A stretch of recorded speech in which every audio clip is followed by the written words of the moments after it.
Bienvenue à tous. Aujourd'hui, la série Les arts pour la vie. Et avant de commencer, on va prendre un instant en silence pour se recentrer.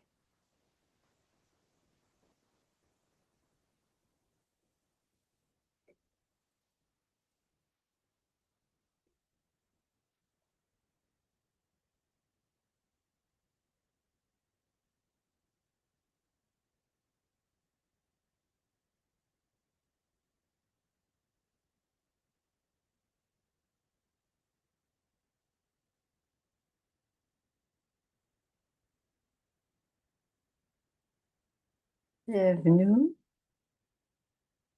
Et nous sommes ici avec l'épisode 10A, c'est-à-dire l'art d'apprendre et d'enseigner. Tout le monde connaît cet art. Et toute notre vie, nous apprenons et nous enseignons. Et quand on fait partie de l'université spirituelle des Brahma Kumaris, nous sommes des étudiants spirituels toujours et nous enseignons aussi. Alors aujourd'hui, on a Aruna Ladva qui est à Oxford. Bienvenue. Merci de partager votre expertise. Et ça fait un moment qu'on ne nous a pas entendu. Juste une petite introduction. Quand on parle d'Aruna, elle elle fait partie de la retraite, le centre de retraite à Oxford. Et elle a commencé son, son apprentissage spirituel à l'âge de 8 ans et ça fait plus de 40 ans maintenant. Alors, elle a un mélange. Elle est née au Kenya. Elle est née et éduquée en, en Angleterre et elle a travaillé au Canada. Elle a ouvert plusieurs centres en Vancouver où nous sommes, à Istanbul et Manama et Québec City. C'est là qu'elle était à Québec aussi. Elle a 8 livres. It's time. C'est le temps. C'est le temps du changement. C'est le temps des relations. Et depuis 2010, elle a un blog et elle a gagné aussi euh, un prix donné à la femme en yoga de l'Inde. Alors, bienvenue, bienvenue, bienvenue. Et voici Om Shanti Aruna. Om Shanti. Alors, c'est un programme, c'est un honneur de te présenter parce que, parce que tu possèdes cet art d'apprendre et d'enseigner. Et tu as écrit tellement, tellement de livres, même quand tu as quitté, tu as laissé plusieurs livres quand tu as quitté Vancouver. Et tu es un bon enseignant et tu es un bon lecteur aussi, j'espère. Et aujourd'hui, ils vont pouvoir apprendre plus avec toi. Bienvenue, bienvenue, bienvenue. Et je vous parle de Sao Paulo, Brésil. Et les fleurs viennent de Vancouver jusqu'à toi et elle les prend, elle les reçoit. Donc, c'est des roses à longue tige. Il y a des oiseaux et je pense que c'est les oiseaux de San Paulo qu'on entend dehors qui chantent. On est dans tous des coins du monde différents, c'est extraordinaire.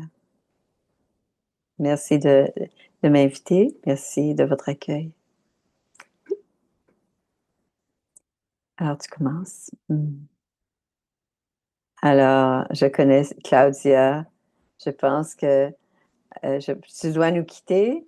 C'est Maureen. Dis bonjour à Maureen et Genty. Bienvenue à tous les autres aussi.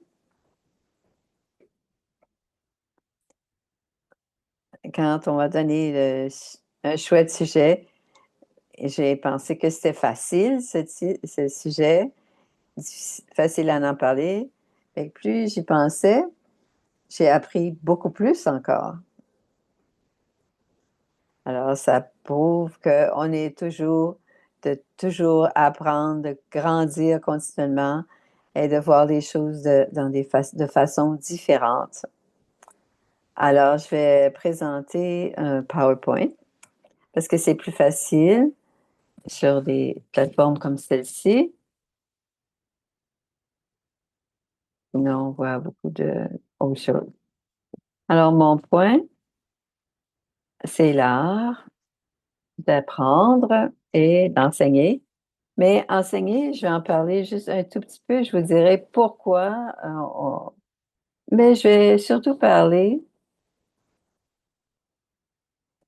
que la vie est une école. La vie est une école et on apprend toute notre vie.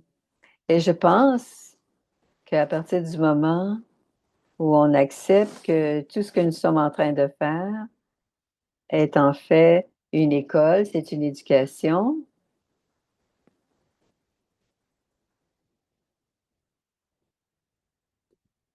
Alors, j'apprends une leçon et je grandis. Quand j'apprends une leçon, j'agrandis. Donc, l'attitude que tout ce qui nous arrive me rend plus sage, puissant et surtout, ça va me permettre de plus en plus éclairer et plus en plus éveillé dans le sens spirituel. Alors, quand je parle de, de l'école et la vie est une école, parce que, et il y a des graduations, et si on n'a pas les certificats, on ne graduera pas. Donc, tout ce qui est un défi, c'est bon, parce que ça nous permet où j'en suis au moment. Donc, la vie est une école, c'est que ça nous garde humbles. C'est parce que ça me permet de savoir que je ne sais pas tout. Mais c'est là pour garder mon ego constamment à être vérifié. Alors, la vie est une école, c'est aussi, ça nous permet de, de m'améliorer. Alors, parfois, je fais des erreurs, mais on a toujours des occasions de s'améliorer. Alors, avoir un échec, c'est toujours une possibilité de grandir. Et c'est pour ça que je demeure curieuse parce que je me dis, OK, je me demande, c'est la prochaine leçon. Quelle est la prochaine leçon qui me permet? Et de cette façon, c'est la joie et on avait beaucoup de plaisir à jouer à l'école et à apprendre à l'école. Mais la chose la plus importante, c'est de rester en contact avec le monde, c'est-à-dire de rester dans une possibilité de s'adapter. Il y a, il y a plusieurs compagnies dans le monde qui ne se sont pas adaptées. Nokia, BlackBerry, Kodak, Sears, Xerox, ces compagnies, pour certains, des grandes compagnies, quand on a grandi, des compagnies célèbres. Maintenant, on dit, je vais avoir un Xerox, c'est une copie. Alors, ils étaient vraiment dans notre vie quotidienne, mais ils sont morts. Ces compagnies sont mortes d'une certaine manière. C'est parce qu'elles n'avaient pas, elles n'existent plus, parce qu'elles ne pouvaient pas rester en connexion avec ce qui était présent. Alors, Alvin Toffler est très célèbre. Il a exploré comment la connaissance et la richesse et la force nous permet de voir c'est quoi le pouvoir. C'est lui qui a parlé de c'était quoi la puissance. Ceux qui sont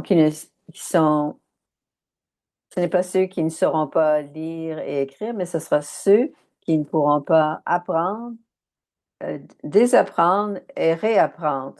Alors, bien sûr, c'est en lien avec les compagnies dont je viens de vous parler. Alors, les gens qui sont illettrés, c'est pas ceux qui ne savent pas lire et écrire, mais c'est ceux qui ne sauront pas apprendre, désapprendre et réapprendre.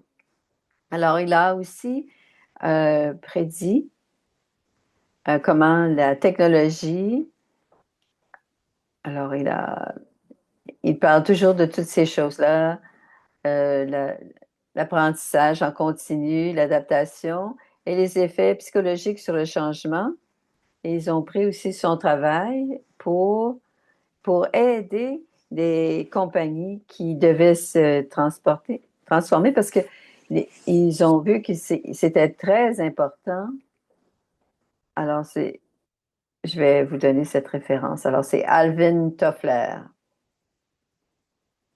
Alors, quelle serait votre motivation à apprendre? Alors, prenez un instant. Quelle serait votre motivation à apprendre? Pourquoi voudriez-vous apprendre?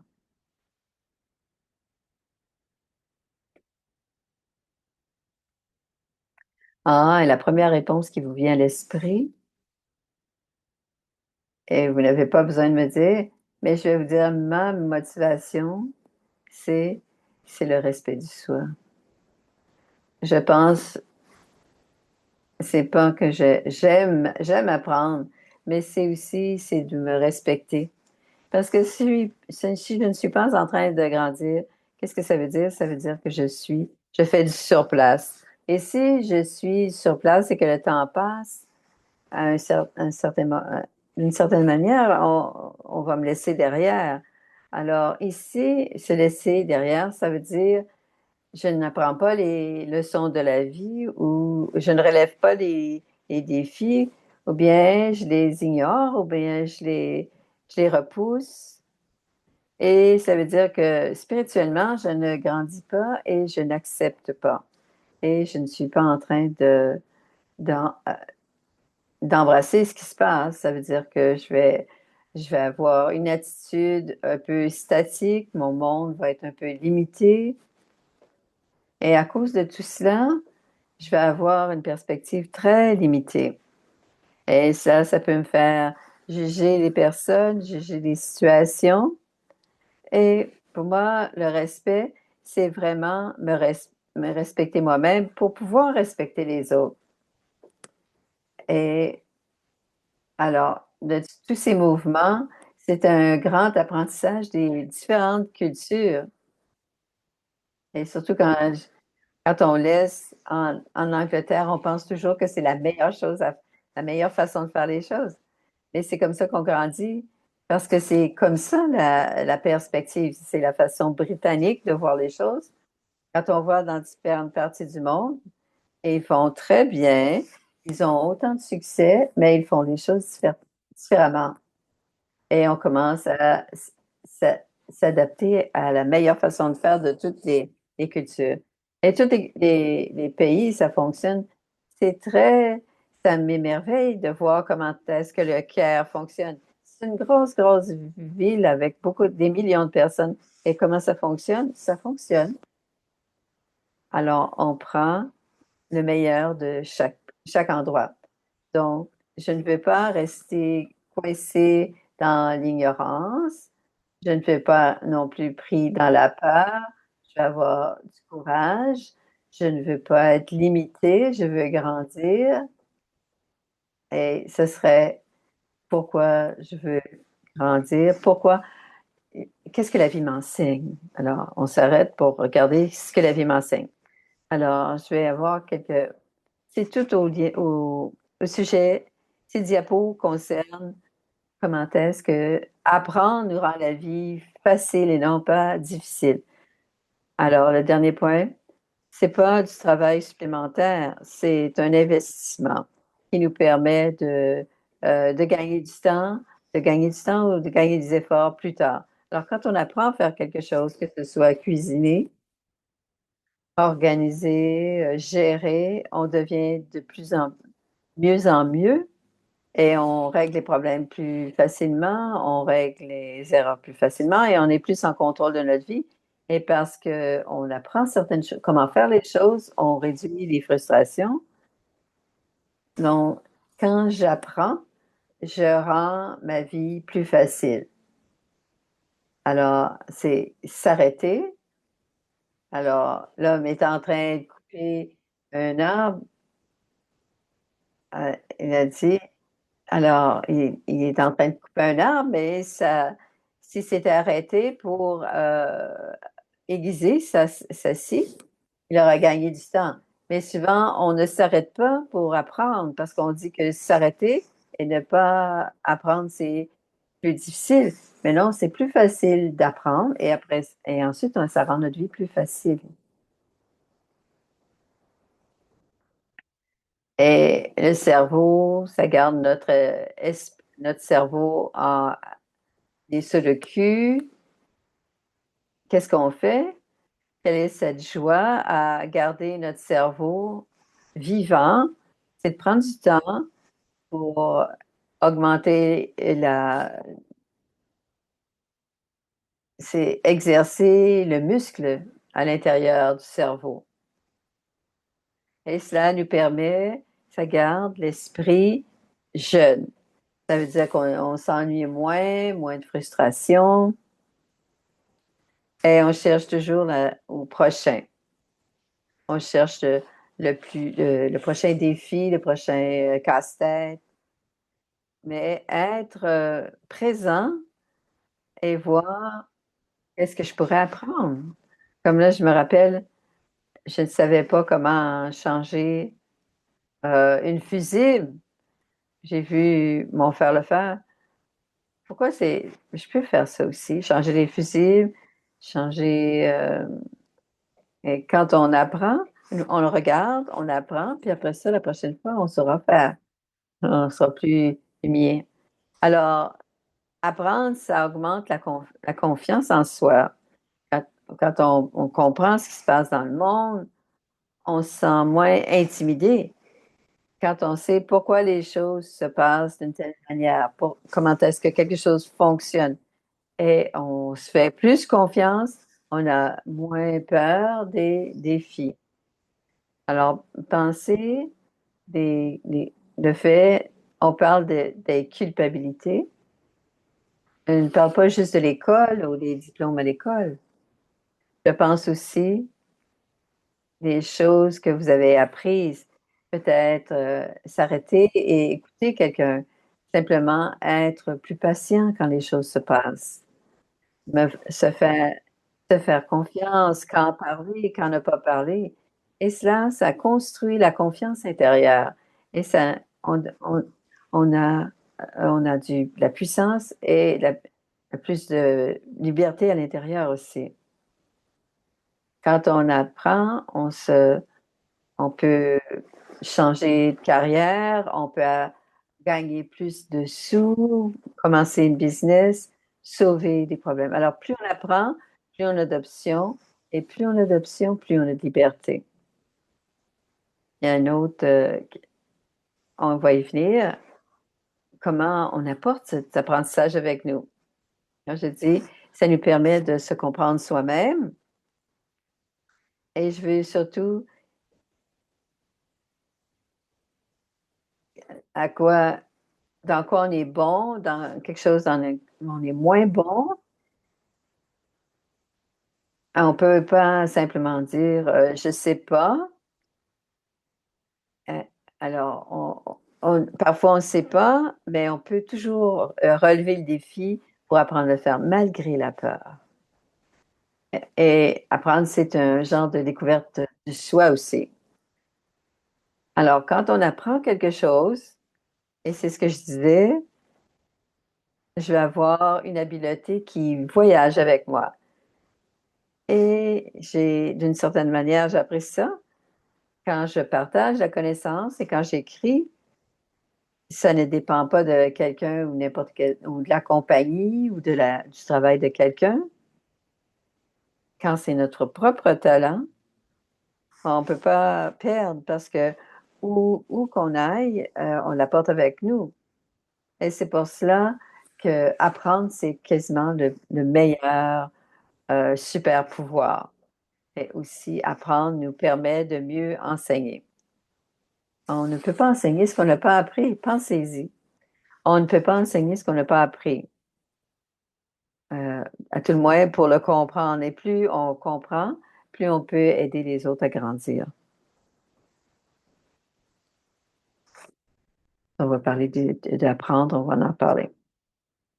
Ou d'enseigner plutôt. Alors, une question.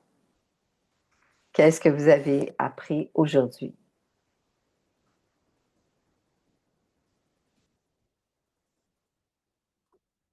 Quelque chose que j'ai appris aujourd'hui.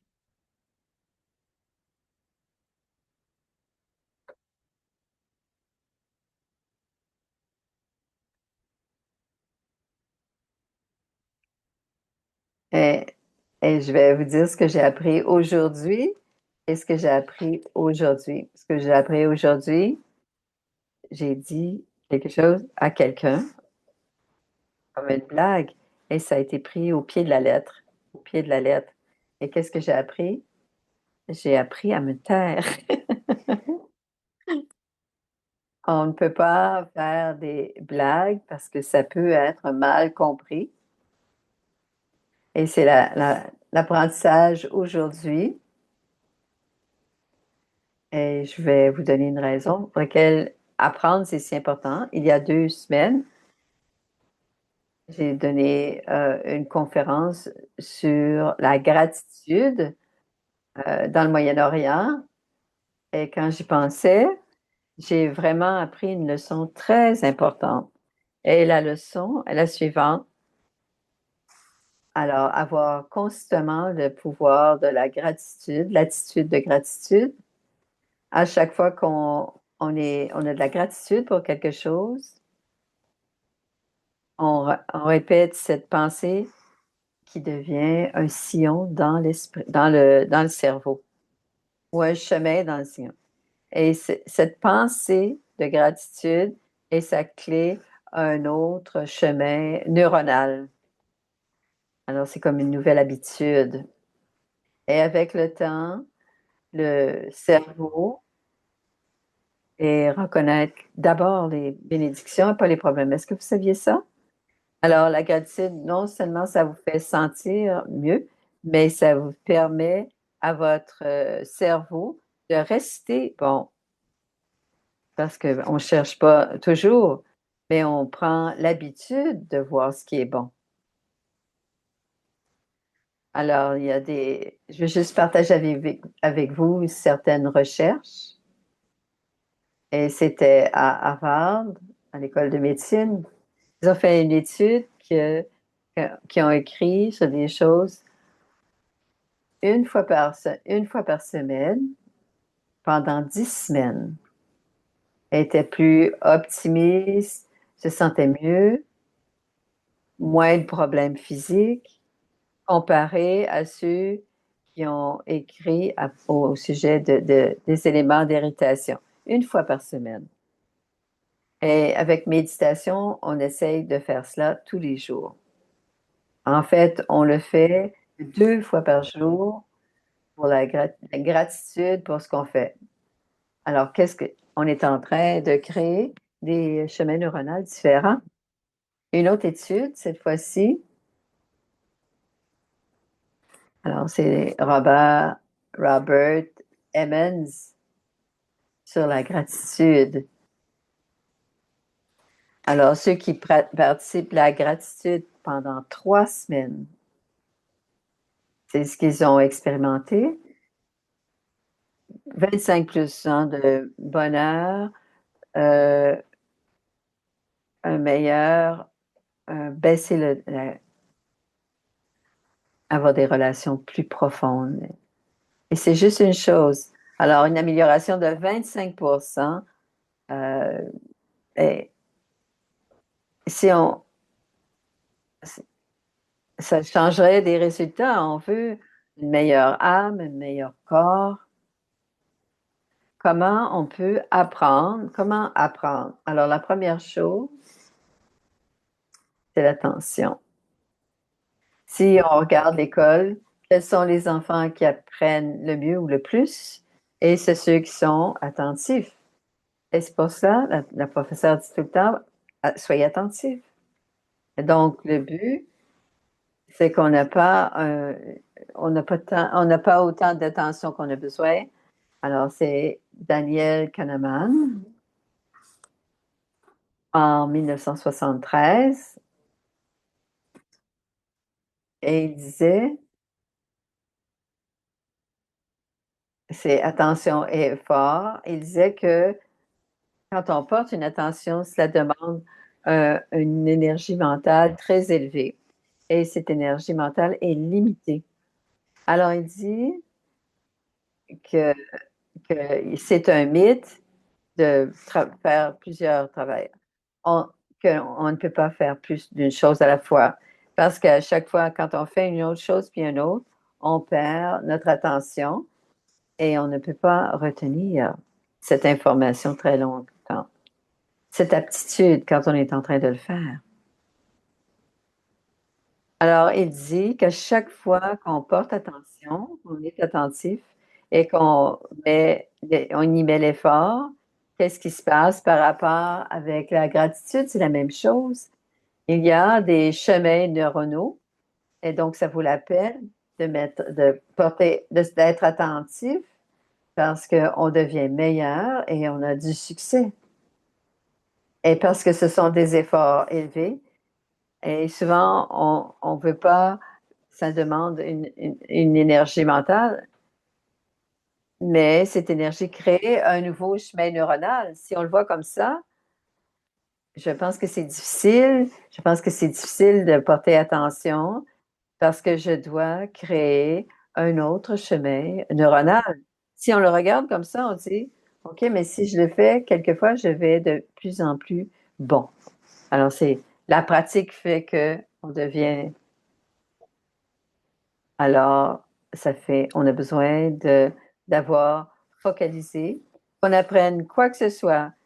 Alors, 10, 15 minutes, tout ce qu'on va donner, ça prendra une attention focalisée. On dit que la méditation, c'est Dhyan.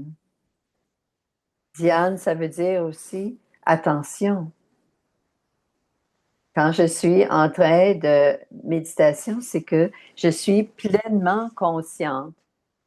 Et quand ce on essaie de faire, on essaie d'être encouragé à mettre notre esprit et de le mettre en action. Et c'est pour cela et je peux rapporter, changer, avoir cette attitude pour pouvoir porter une attention particulière sur quelque chose. Et si je peux faire ça 10, 15 minutes, 20 minutes, il y aura plus de résultats et je serai plus heureux et ça deviendra avec le temps plus facile. Alors, j'ai vu aussi l'émotion et il parle que tout ce que tout ce qu'on sent, qu'on peut être émotif quand on est en train d'apprendre et c'est ce qui reste avec nous, c'est ce qui nous colle à la peau. Par exemple, quels sont les événements qui sont restés? C'est ceux qui sont mémorables parce qu'ils ont évoqué une émotion en soi. Alors, par exemple, ça peut être positif et négatif. Ça peut être des compliments, ça peut être de la honte, de la gêne. Ça peut être n'importe quoi. Mais pourquoi est-ce que cela colle? Pourquoi est-ce que ça reste avec nous? Parce que ce qui est en train d'être dit, le cerveau dit, ça doit être important parce que ça nous rend émotionnels. Alors, le cerveau n'est pas là pour se rappeler de tout, juste ce qui est important et comment est-ce qu'il décide ce qui est important à travers l'émotion. Et quand quelque chose est important émotionnellement, c'est ce que le cerveau choisit qui est important. L'émotion agit comme un signal que quelque chose est important et c'est alors que le cerveau le met en réserve pour plus profondément, plus longtemps. Alors, quand il y a l'émotion, la mémoire, je l'ai pris, ce n'est pas ma, mais c'est là. Alors, quand il y a l'émotion existe, la mémoire, quand on est passionné à propos de quelque chose, ça colle avec nous.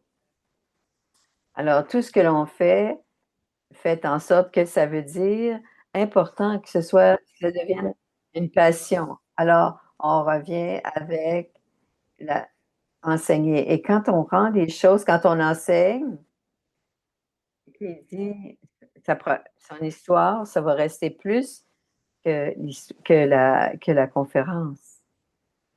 C'est pour cela que l'histoire, parce que les histoires touchent notre, faire en sorte que ça devienne passionné, faire en sorte que on doit, et l'émotion va être comme une colle pour la mémoire, c'est ça, pour mémoriser.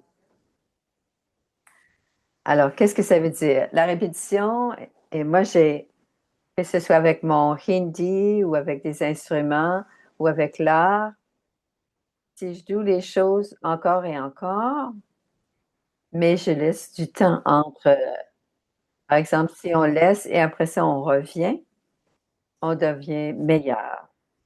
Et c'est mon expérience. Alors, répéter, mais laisser de l'espace. C'est pas simplement le faire une fois et je veux l'apprendre, mais je veux m'arrêter. Et le fait d'arrêter, je ne sais pas ce qui se passe exactement dans le cerveau, mais la prochaine fois qu'on revient, on va être meilleur. Et je l'ai vu, je l'ai essayé avec mon hindi, ma lecture. À chaque fois que je fais la lecture en hindi, plutôt que de toujours être focalisé, je, alors le dire et partager. Et j'ai entendu ça il y a bien des années. Si on a besoin de partager quelque chose, et se partager avec d'autres demain ou plus tard, ce qui nous est, on va le retenir plus. Alors, par exemple, quelqu'un ne pouvait pas venir, elle dit, Aruna, est-ce que tu peux me dire ce que tu as entendu à ce moment-là? Je vais le retenir. Alors, si on veut l'enregistrer, alors c'est simplement pour le partager avec d'autres. Et à ce moment-là, en le partageant, ça va devenir très clair pour vous. Et c'est ce qui arrive. On enseigne ce qu'on a besoin d'apprendre. Alors, diviser les tâches en morceaux, en petits, en étapes, ce qu'on est capable de comprendre, ce qu'on peut. Alors, c'est pas de faire tout dans la tâche, mais bien de diviser la tâche. Si on veut apprendre une langue ou une façon de parler en public, cuisiner, tricoter, faire de petites étapes et les petits pas et ensuite persister, insister, mais ne pas résister. Alors, alors mon expérience avec la vie, si on veut vraiment dire quelque chose, on doit continuer à le faire régulièrement. Ce n'est pas ça va apprendre comme ça, quoi qu'on fasse. Alors, j'ai persisté avec mais même si je voulais pas écrire, je me sentais responsable, alors j'écrivais quand même, alors j'insistais par rapport à moi-même d'avoir quelque chose, d'écrire quelque chose. Et ne pas résister, ça veut dire ne pas abandonner trop facilement. C'est ce que ça veut dire, donc, ne pas résister. On doit continuer à le faire. On doit, on doit lui donner l'attention. Ensuite, c'est très important de lier l'apprentissage, l'apprentissage au but et à notre identité. Pourquoi est-ce que je devrais apprendre ceci? Il doit y avoir quelque chose de personnel dans notre. Qu'est-ce que c'est? Alors, c'est l'apprentissage en lien avec soi. Peut-être que ça va me rendre une meilleure personne et peut-être que je vais devenir un meilleur yogi. Et c'est pour ça que je veux apprendre tous les jours. Alors, alors c'est encore le comportement humain. Donc, si c'est pas en lien avec nous personnellement, ça ne nous donnera rien. Le dernier, Kaiser, c'est littéralement, c'est un Kaizen, c'est un, alors c'est faire améliorer, s'améliorer tous les jours, peu importe notre, même si c'est se lever plus tôt, peu importe, et cela va faire quelque chose d'encore plus grand. Alors Kai, ça veut dire le changement, à changer, et Zen, ça veut dire bon. C'est pas l'idée d'être bien, mais c'est de s'améliorer. S'améliorer à tous les jours. Alors, pour l'enseignement, j'ai juste une. Et j'en ai seulement une parce que, pourquoi est-ce que j'en ai seulement une? Parce que je pense qu'on n'enseigne pas. Vraiment, au fin fond de moi, je pense qu'on peut inspirer, je pense qu'on peut marcher à côté de quelqu'un, mais je ne crois pas à l'enseignement. Oui, je peux peut-être comment le faire, mais au bout du compte, on a vraiment besoin de vouloir apprendre.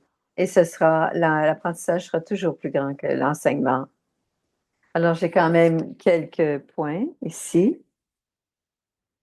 Alors, en fait, c'est l'art d'inspirer, de comprendre et de grandir continuellement. Quand on est un bon apprenant, ça va nous rendre un bon professeur.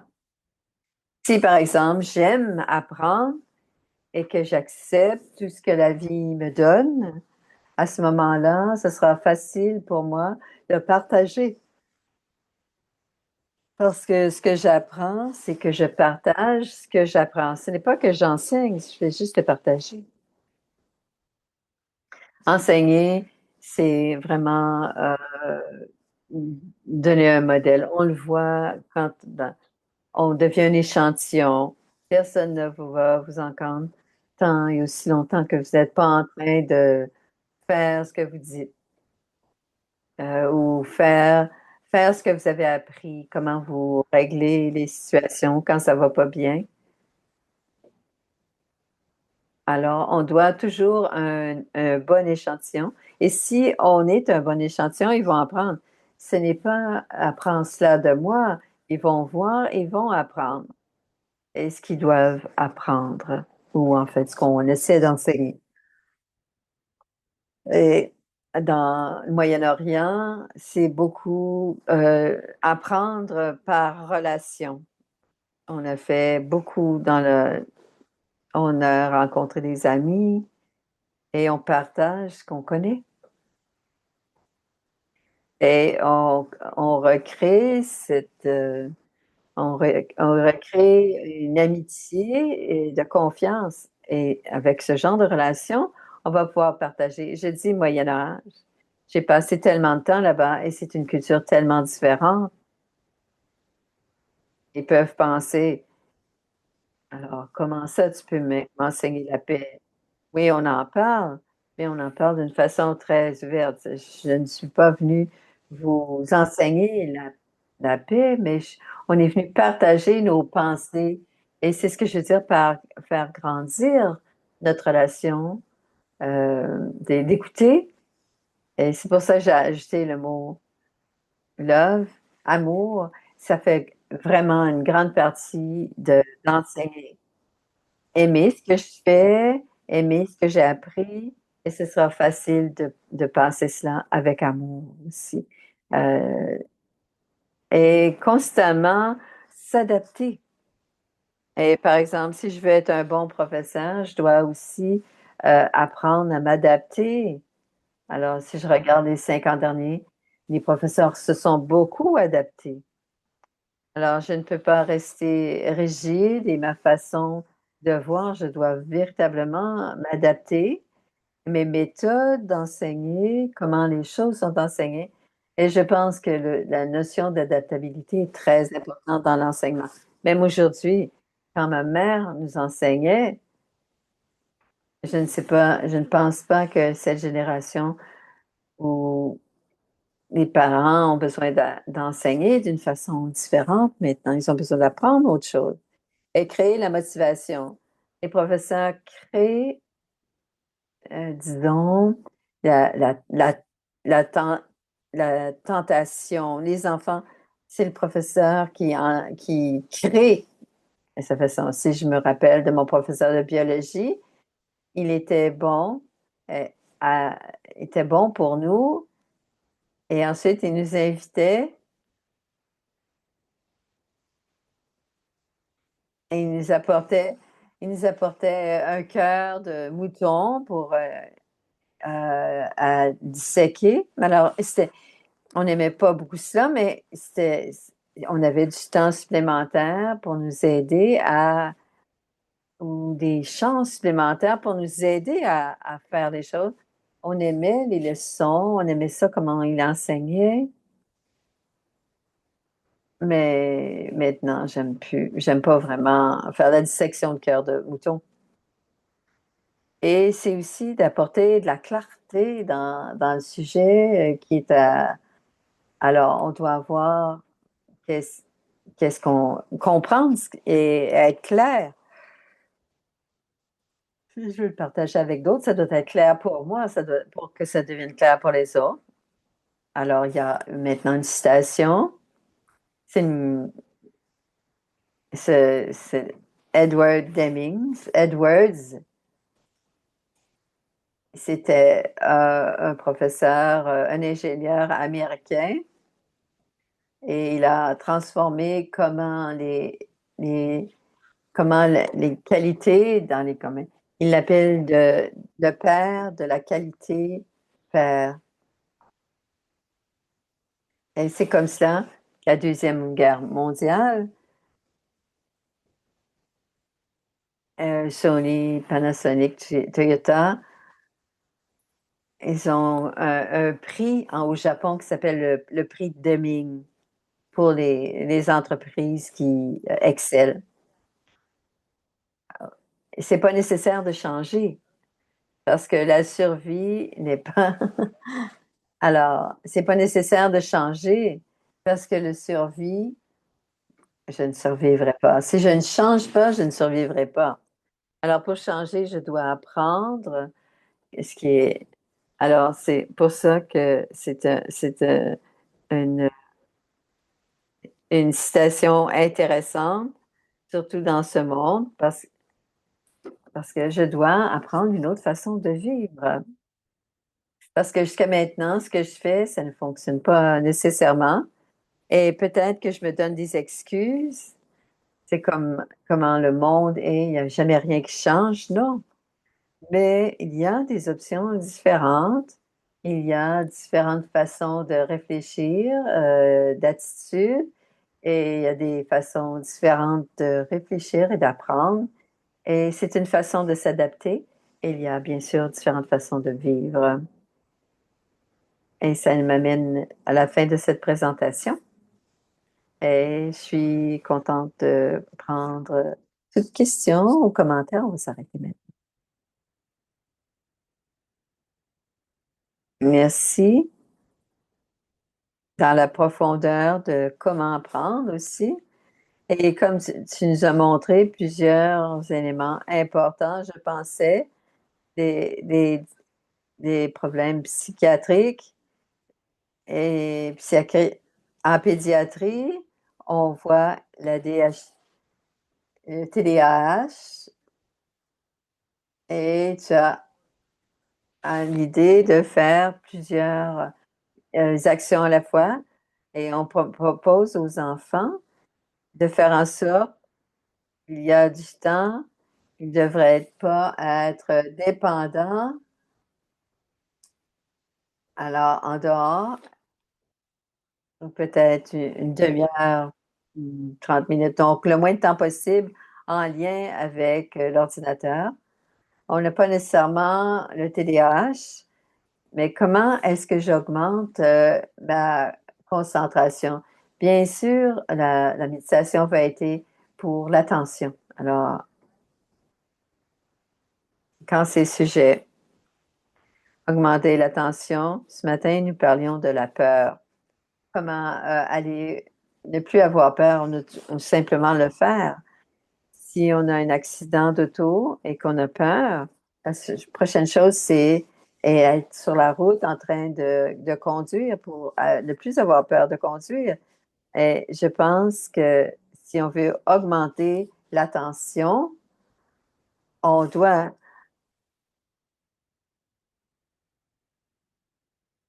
dans la méditation, on est en train de créer un focus et ensuite aller faire ce qu'on a à faire pour apporter ce genre de fréquence. Mais on doit le faire. Il n'y a pas de raccourci à apprendre quelque chose sans le faire soi-même. En fait, il y a quelques jours, quelqu'un me disait, ils ne peuvent pas méditer. Et j'ai dit, mais tu as de l'amour pour Dieu, tu t'aimes aussi, tu as beaucoup de respect pour toi, oui. Et mais alors tu es probablement paresseux. J'ai dit, c'est probablement vrai. Alors, si j'ai un intellect paresseux, je ne vais pas le faire et je pense que je ne peux pas le faire. Mais est-ce qu'on l'a essayé?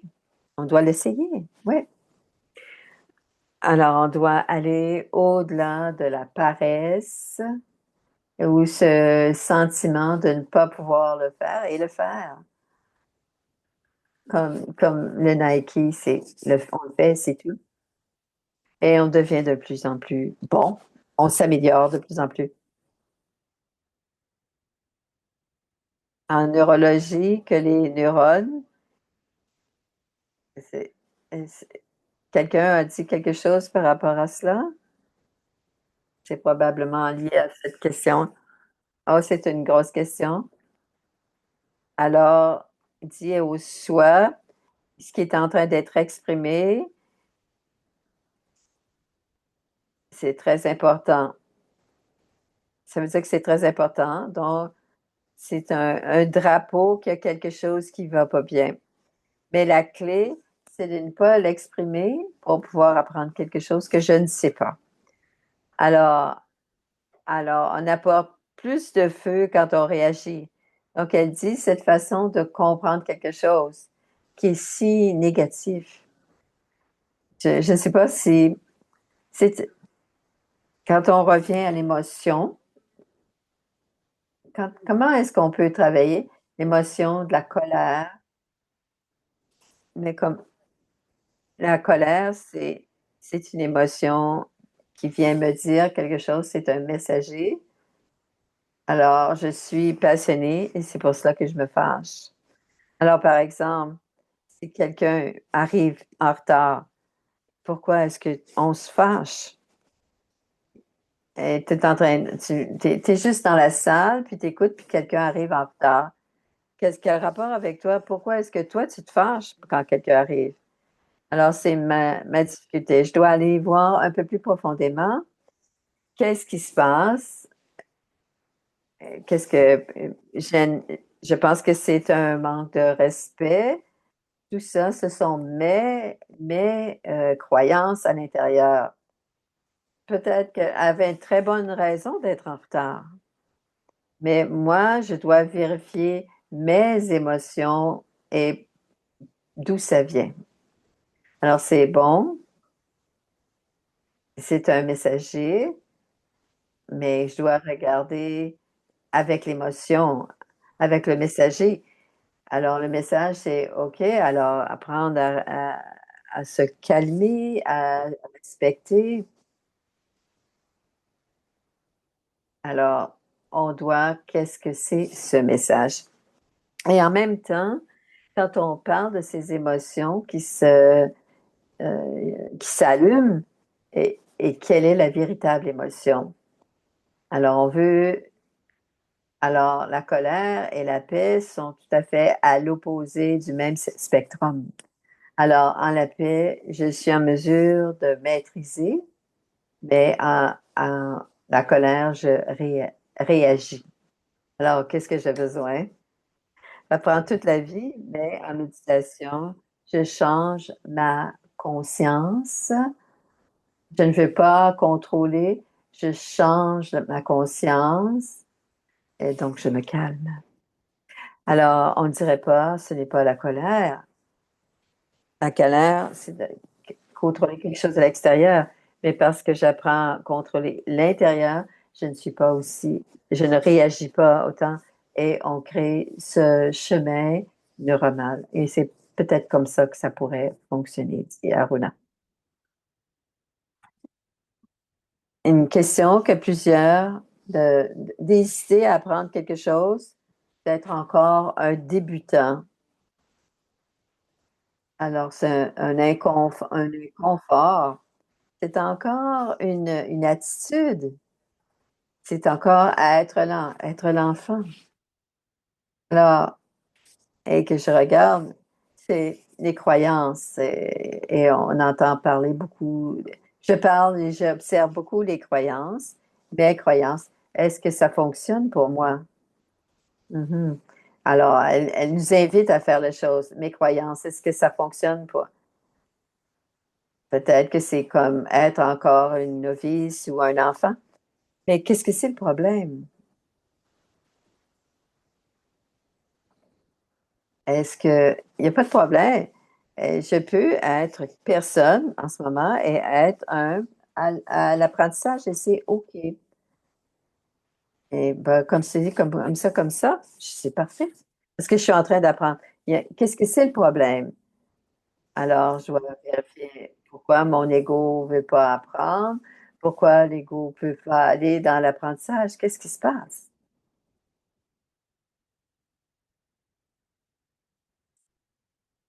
Et le problème quand on sait tout le monde, on cesse d'exister parce que c'est toujours un apprentissage en continu. Peut-être que tu partager quelques exemples par elle, peut-être une expérience de Daddy Yankee, étant donné que tu as été beaucoup. Oui, mais je suis allée au Koweït, une photo, quand Daddy tient un de mes livres, est en train de lire mon livre, c'est Ban des relations. C'est Daddy, quand tu savais, elle prenait tous ces magazines, La Pureté, Time Reunion, non, Time Reunion, World Reunion, Renewal. Elle voulait savoir ce qui se passait, elle voulait apprendre. Il y avait tellement de fois, on était ensemble dans un groupe, elle voulait entendre parler des autres. Et on voulait entendre parler, on veut pas entendre parler des autres, on voulait entendre parler d'elle. Et c'était sa façon. Elle était dans cette attitude d'être ouverte à l'apprentissage.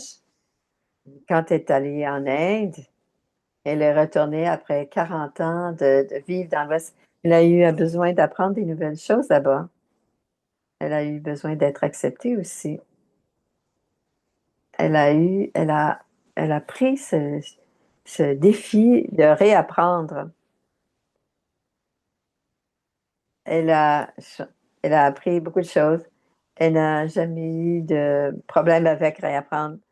Je me rappelle quelque chose quand elle est retournée, quand elle a pris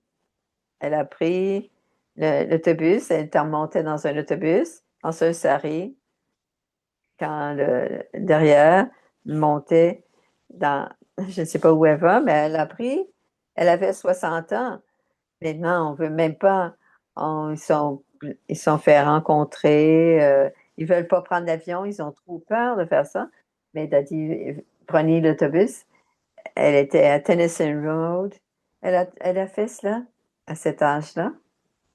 Et elle a fait toute seule. Ouais. Est-ce qu'on peut la voir? Je la vois depuis le début. C'est ça qui m'a demandé, me fait penser et sa présence était extraordinaire. Elle était là tout le temps. Et il nous reste 4 minutes.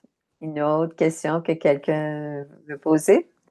Comment on fait l'équilibre entre avec un apprentissage un peu intuitif qui vient des expériences, l'expérience ou les classes, les cours et des... Je ne sais pas si je comprends la question, mais ce que je dirais, ça va aux racines. C'est notre attitude de vouloir apprendre. C'est cultiver l'attitude que ce soit une source, l'autre source. Quand le, quand l'étudiant est prêt, le professeur arrive, je dis je suis prêt et ça peut venir de n'importe où. Et tout est bon. Tout est bon.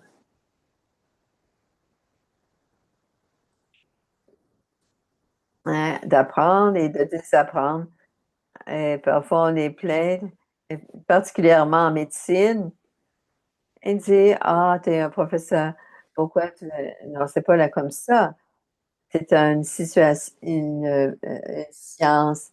C'est apprendre, désapprendre pour pouvoir apprendre en profondeur. Merci, tous ces joyaux. Je sais que tu ne parlerais pas beaucoup, parce que les gens n'aiment pas beaucoup apprendre ça, mais nous sommes tous des apprenants plutôt que des enseignants. Alors, c'est à nous qui va remercier. Merci, merci, Sister Aruna. Et vraiment des méthodes et des choses, des éléments puissants. Nous avons appris beaucoup de choses. On sait et on ne sait pas des choses. Quand on comprend, qu'est-ce qui, je pense que c'est très inspirant. Si on a tu l'as mis en lieu avec la confiance en soi et le respect du soi. Et c'est comme la nouveauté, la fraîcheur et, et la joie de vouloir apprendre. On va le réviser encore. Et bien sûr, on va lier avec c'est une question de pratique. C'est pratiquer ce que j'ai appris et c'est comme cela que je c'est un magnifique sujet et je pense qu'à la fin, on va avoir une méditation, mais on va d'abord faire quelques annonces. Alors, il va faire les annonces. Alors, alors, alors, Aruna, on a commencé par la présentation et c'est Judy. Alors, ça va être Judy Johnson qui va être avec nous. Alors, alors c'est le livre Les arts de la vie. Alors, elle travaille avec Debbie. Et la semaine prochaine, ça sera, pas la semaine prochaine, le 29 novembre, ça sera Judy Johnson. Et aussi, les informations, si vous voulez nous envoyer des informations, vous voulez prendre des informations, ce sont les adresses pour pouvoir écrire et avoir l'information. Maintenant, on va prendre, ah, OK, alors on va prendre une petite photo. On va prendre la photo.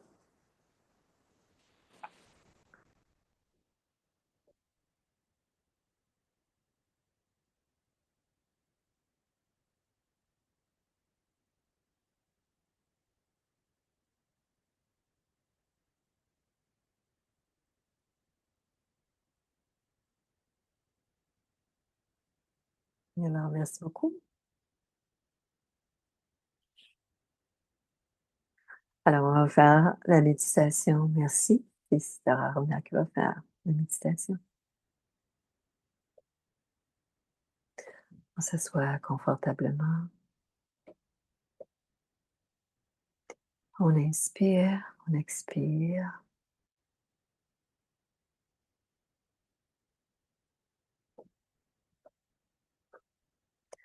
Maintenant, je tourne l'attention vers le monde intérieur, le monde des pensées, des émotions.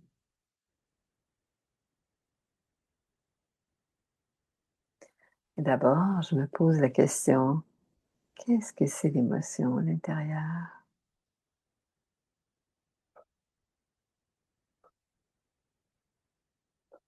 Quelle est l'émotion à l'intérieur?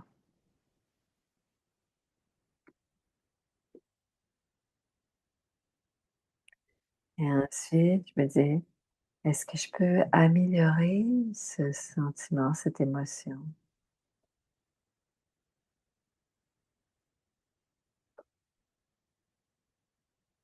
Quel serait, quel serait un plus haut niveau?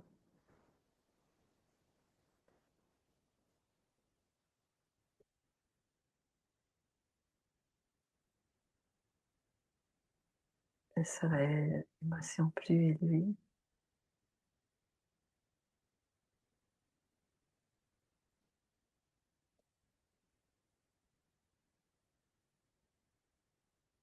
Ensuite, essayer d'être dans cette émotion.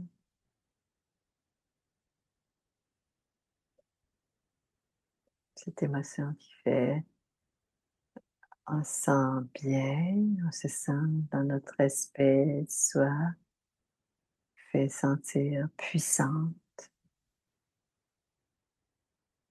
Pour certains, c'est la paix, le calme, la joie.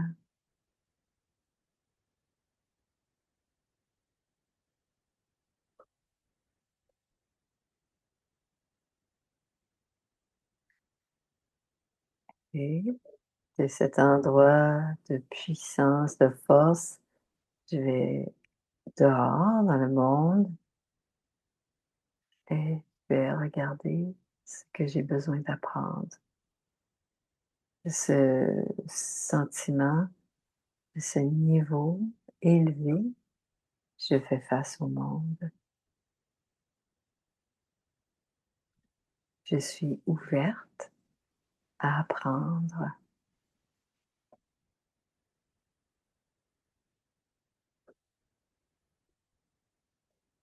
Alors je reste assise sur le siège du respect du soi avec mon bouclier du respect du soi et je vais face au monde.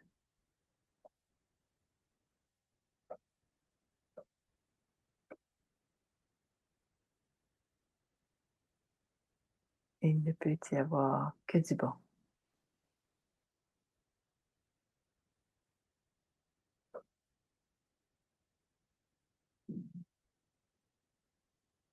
Om Shanti.